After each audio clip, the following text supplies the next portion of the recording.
Olá, pessoal! Meu nome é Kézia Kate, eu sou acadêmica de Psicologia da Unileão e eu estou aqui com a professora Indira Siebra. Ela vai nos tirar algumas dúvidas sobre a área de Psicologia das Emergências e dos Desastres. Podemos começar com as perguntas, professora? Oi, boa tarde. Podemos sim, estou à disposição. Ok. Primeiramente, o que faz um psicólogo das emergências e dos desastres? Como essa área funciona? Bem, a gente trabalha desde o momento que o desastre acontece e até anteriormente, o que vai depender do tipo de emergência. Deixa eu te dar um exemplo. Se a gente tem algumas famílias aqui na região do Cariri, que vai ser o Rio São Francisco vai passar pela casa delas e elas vão ser desapropriadas. Isso é uma situação de emergência. Então, a gente trabalha a elaboração do luto, a reconstrução de um outro espaço comunitário. Então, a gente prepara essas pessoas para enfrentar uma situação de crise e que isso tenha menos sequela. Como a gente também pode acompanhar os sujeitos que são vítimas de um acidente aéreo, vítimas de um incêndio, vítimas da Covid, como a gente está vivenciando hoje.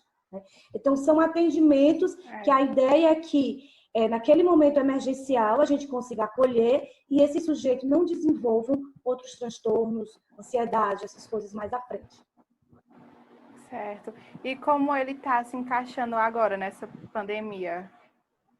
A gente está tendo um leque muito grande de intervenção, né, porque a gente atende desde o sujeito que está ansioso, com a possibilidade de contrair o adoecimento ou não, com a possibilidade de perder um ente querido, até aquele sujeito que já veio a perder, porque se a gente for imaginar, os velórios mudaram completamente, os rituais que a gente costuma ter para enterrar os nossos familiares, enterrar os nossos famílias, os nossos amigos não tem mais, e também aqueles sujeitos que estão em linha de frente, lidando diariamente com morte, lidando diariamente com medo muito maior do que as pessoas que estão em casa, em isolamento social.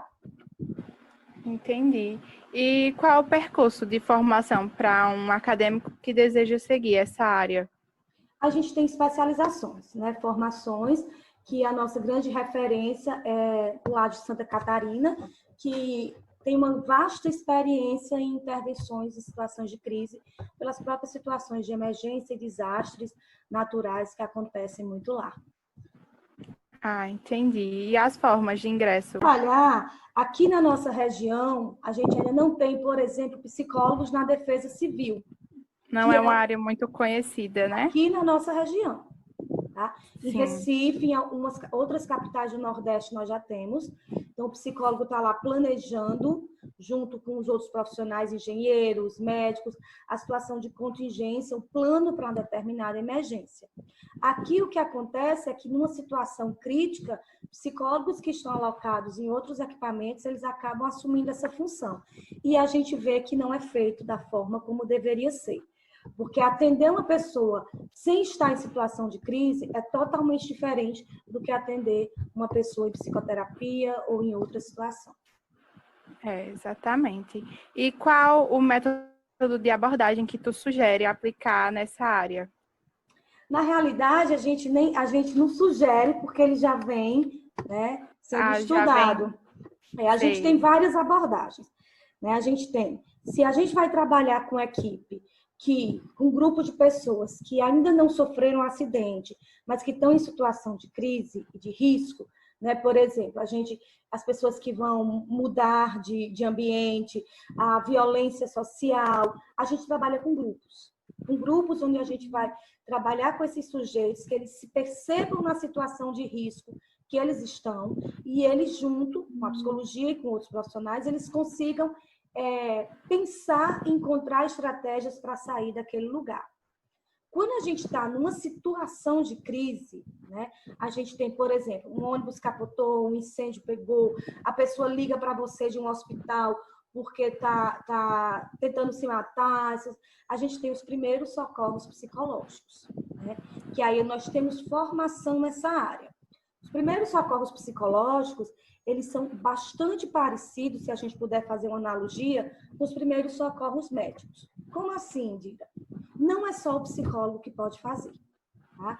Se alguém passa mal na minha frente, e eu sei primeiros socorros médicos, eu vou lá, faço uma massagem cardíaca, uma respiração boca a boca. A mesma coisa os primeiros socorros psicológicos. A gente vai lá, treina uma equipe para que eles possam dar esse suporte. A gente também tem atendimento de plantão, é uma forma de atendimento em situações de crise, que a gente faz muito em crises psiquiátricas, em violências físicas ou sexuais. Então, a abordagem vai diferenciar do momento que você está. O fato é, a gente tem uma situação pontual, que a gente não vai fazer psicoterapia, e sim vai acolher o sujeito naquele momento crítico, para que ele depois ou seja encaminhado para uma psicoterapia, ou consiga se estabilizar da melhor maneira possível. Entendi. E quais os desafios enfrentados? Eu acho que um dos desafios, infelizmente, a Covid veio e acabou mostrando que a gente é importante, que um dos primeiros desafios que eu ia dizer é a importância de reconhecer o psicólogo nesses momentos críticos, né? A gente precisa ter, por exemplo, psicólogos nas emergências do hospital, porque as pessoas tentam suicídio, estão numa situação de crise, as mulheres sofrem violência, estão nas delegacias, nos IMLs, né? E aí a gente não tem um profissional da saúde mental para acolher esses sujeitos quando chegam, né? Quando eu disse que a Covid facilitou isso, é porque ela mostrou a importância desse profissional nesse momento de crise. E um outro grande desafio é a gente, enquanto profissional, ser muito ético e reconhecer que eu não estou habilitado para fazer um tipo de intervenção em crise. Porque você pode ser um excelente profissional clínico, um excelente terapeuta.